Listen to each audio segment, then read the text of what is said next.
Steven Crowder actually withdrew that lawsuit because he realized, oh, I'm about to get cooked. So he withdrew that lawsuit, and then he filed a defamation lawsuit, which makes even less sense.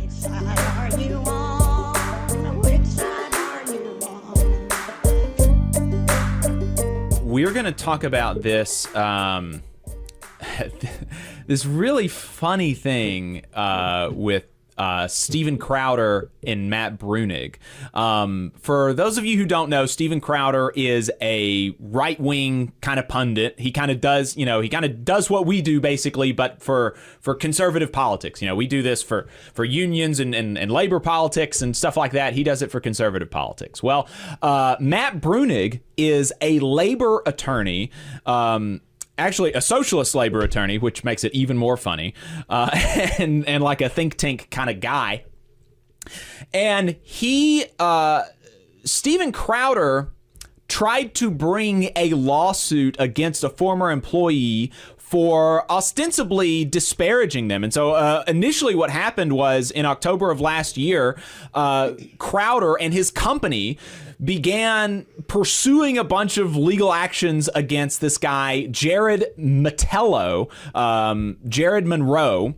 and including for a breach of a contract that Matt Bruenig alleged was illegal under the National Labor Relations Act, because the National Labor Relations Act gives you the ability and the freedom to talk about your working conditions on the job, and you can't be prohibited from doing that, right? That's a protection that you have under the National Labor Relations Act. And so Matt Bruenig's argument was basically that this contract that Crowder had Jared Munroe sign, this contract that he had him sign, was illegal. It was a breach of the National Labor Relations Act. National Labor Relations Act. It was illegal.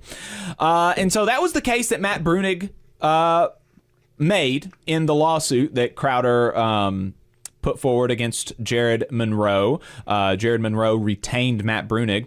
And following that, Steven Crowder actually withdrew that lawsuit because he realized, oh, I'm about to get cooked.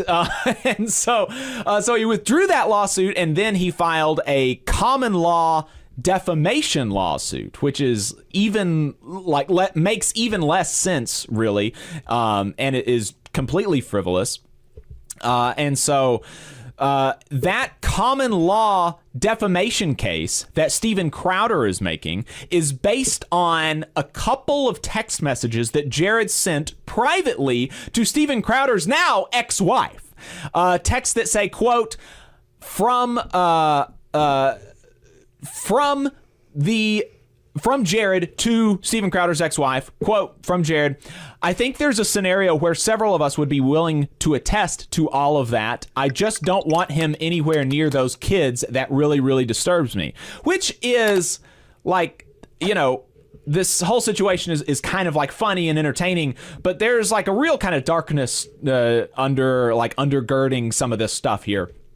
But and so that is what Crowder is saying. He is being defamed by Jared Munroe in these private text messages that Steven Crowder made public, right? Steven Crowder is the reason that I know what these messages say, and yet he's alleging that Jared Munroe is that Jared Munroe is defaming him for this. But I only know about it because of Crowder's lawsuit. Well, so Matt Bruenig has said that basically this is not going to work because it clearly runs afoul. This is from Matt Bruenig's piece. It clearly runs afoul of the Texas anti-SLAPP statute, basically prohibiting frivolous lawsuits. Well, last week, this is again from Matt Bruenig, last week, the judge in the defamation lawsuit reached the same conclusion and ordered, 1, that Crowder's lawsuit be dismissed with prejudice, 2, that Crowder be required to reimburse Jared for $43,000 of legal expenses, and 3, that Crowder be required to pay an additional $15,000 in sanctions in order to deter Crowder from filing any similar actions in the future. Crowder has already indicated that he's going to appeal the decision, and if that appeal fails, which it will, according to Matt Bruenig, he will be on the hook for an additional $35,000 of legal fees per the district court order. So beyond the defamation lawsuit, Matt Bruenig has also filed an unfair labor practice charge with the National Labor Relations Board. In that proceeding, Crowder will have to answer for filing the Rule 202 petition and earlier lawsuit attempting to enforce an illegal non-disparagement clause. Under current law, both actions violated Section 8A1 of the National Labor Relations Act, and the remedy for those violations is the reimbursement of Jared's legal expenses. Hey, 5 seconds. Just wanted to say that this is only possible because of our donors. If you want to see more of this, then consider donating yourself at tvlr.fm/donate. So this is a very, very, very fun thing to see that Steven Crowder is going to have to pay tens of thousands of dollars to a socialist labor attorney for violating federal labor law and violating the law generally. And so, I just wanted to bring that update to you because we had Matt Bruenig on the show some time ago to talk about the suit when it was originally filed.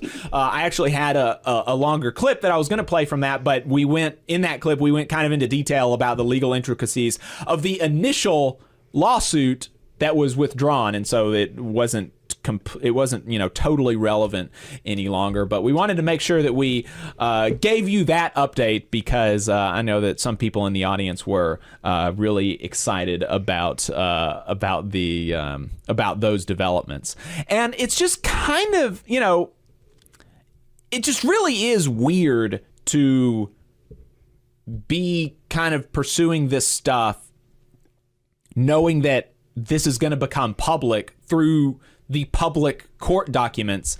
If you're actually concerned about like your private business and not putting your children through this kind of public rigmarole, like if that's actually what you wanted to do, you would not be embarking on this kind of intimidation campaign, which is what makes Matt Bruenig's case so ironclad. It is because a reasonable person would not be pursuing these actions for any reason other than to intimidate a former employee into not talking about the conditions of their employment. And so, NDAs just generally are very problematic and should be their power should be scaled back significantly. I'm not saying that you should never be able to create an NDA, but the way in which employers like Steven Crowder wield them as a weapon against their employees is really unconscionable and should not be tolerated in a civil society. Yeah, I absolutely agree. And, it's always disgusting when former employers try to intimidate folks. Like, they don't work for you anymore. Get over it. Yeah. Very frustrating. Interesting that, Bruenig teamed up with this guy. But, yeah, really, I think it's funny that Crowder lost.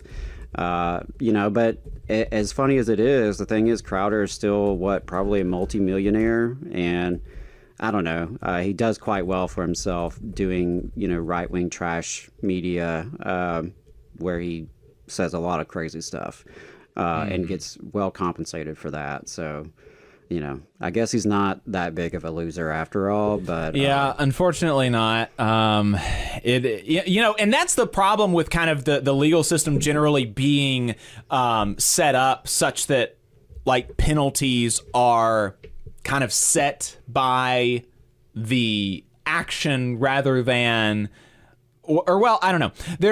Because for somebody like Steven Crowder, paying $50,000 is obviously not a deterrent because there's no attorney kind of in their right mind that would recommend pursuing this course of action because obviously he's going to lose. It's all about the intimidation and kind of making people fear the consequences of this. It's not about the actual legal case here because no attorney would recommend that because it's obviously not gonna work. And so $50,000 in legal expenses, That's like most people's annual salary. But for somebody like Steven Crowder, unfortunately, it's not that much of a deterrent. So maybe we should have something like in cases like this, especially when it's when the people that are most likely to be responsible for these kinds of flagrant violations of labor law and just general intimidation kind of stuff. Maybe we should think about as a society putting like, you have to pay this percentage of your income or this percentage of your wealth as the penalty for doing this kind of illegal intimidation instead of just reimbursing legal expenses. Right. I do think there's room to harshen penalties for violators of labor law because we talk about it on the show every week, right? Companies that break the law, sometimes like repeatedly and flagrantly after being warned not to, are being caught doing it, right? And they keep doing it. And it's because we see penalties and fines that just really aren't sufficient to deter them.